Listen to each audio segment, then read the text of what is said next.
Hello student, good morning. आज हम लोग अर्थिंग के प्रकार के बारे में जानेंगे। नॉर्मली हम लोग अर्थिंग दो तरीके से पढ़ते हैं, एक होता है सिस्टम में अर्थिंग और एक सप्लाई के आधार पर अर्थिंग।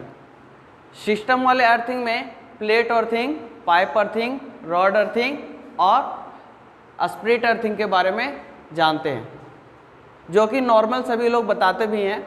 आज हम लोग कुछ अर्थिंग में नया सीखेंगे जो है सप्लाई के आधार पर। सप्लाई के आधार पर अर्थिंग तीन प्रकार के होते हैं। कितने प्रकार के? तीन प्रकार के होते हैं। कौन कौन से? तो एक होता है हमारा टीएन, दूसरा होता है टीटी और तीसरा होता है आईटी। देखा जाए तो टीएन अकॉर्डिंग टू सप्लाई के आधार पर हम इसका नामकरण किए हैं।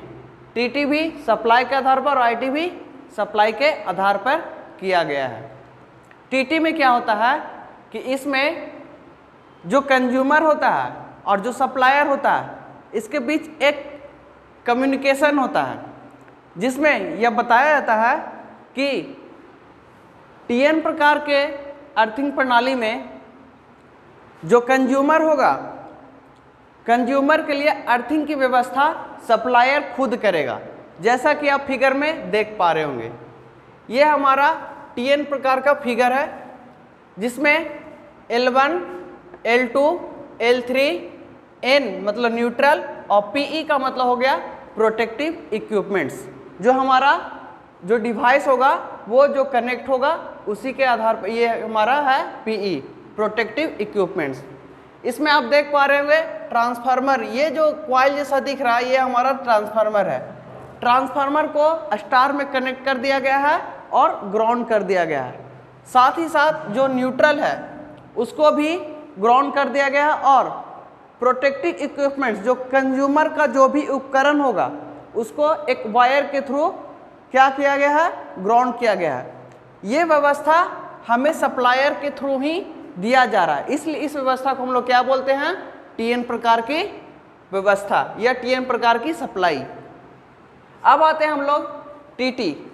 इसमें क्या होता है कि जो सप्लायर होता है वो हमें L1, L2, L3 और न्यूट्रल ये चीज़ प्रदान कर देते हैं। पर क्या होता है इसमें जो प्रोटेक्टिव इक्विपमेंट्स होता है, जिसे हमें बॉडी को अर्थ करना होता है, जो भी इक्विपमेंट्स को अर्थ करना होता है, उसके लिए हमें खुद व्यवस्था करनी होती है। यानी इसमें कंज्यूमर को अलग से खुद व्यवस्था करना होगा। अब आते हैं हम लोग आईटी प्रकार के सिस्टम में। इसमें क्या होता है कि जैसा कि आप यहाँ देख पा रहे हैं ट्रांसफार्मर L1, L2, L3 और न्यूट्रल, इसको एक अर्थ में कनेक्ट करते हैं।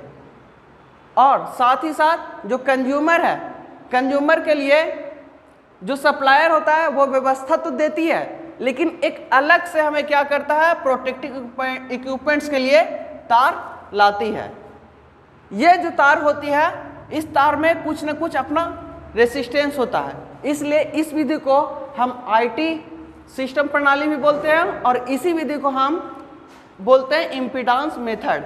इस मेथड में ये होता है कि पावर लॉस यानी आयरन का मतलब बोले तो वोल्टेज का लॉस ज़्यादा होता है, इसलिए इसको हम ज़्यादातर यूज नहीं करते हैं।